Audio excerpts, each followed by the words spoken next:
Alright, this is the final video on the air conditioning on the Subaru. And so I have it filled up.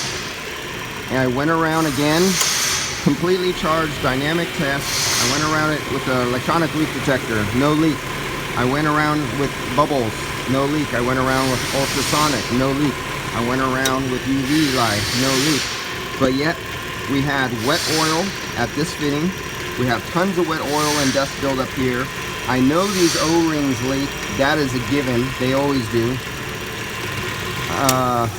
We're very wet and have a lot of oil buildup right here, and then it went dry.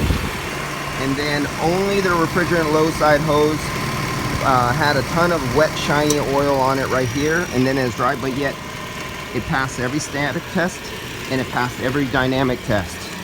We know it was, this is a really slow, these are really slow ones, and that's a really slow one, so I don't even worry about it.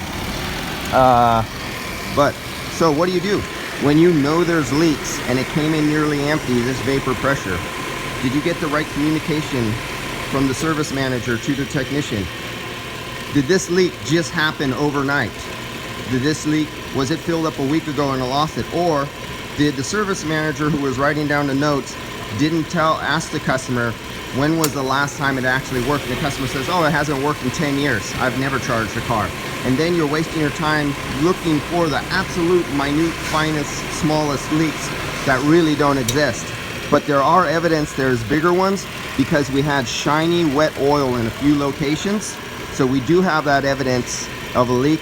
We'll notate it, say these are the components that will most likely need to be changed on your next visit when you need air conditioning. And after passing all these tests and working perfectly, let's see, I think we're getting down to 43 degrees, 42 degrees, 41 degrees. And after working perfectly and finding nothing, this customer could call up tomorrow and the system can be completely empty, flat, with no refrigerant, and it comes back into your shop tomorrow and the UV dye in there finds nothing. You see no leak from the UV dye, but you can have those leaks that loses 100% of the charge in one night and leave no oil residue. All right, that's enough for this series of videos on this vehicle. I'll catch you guys on the next one.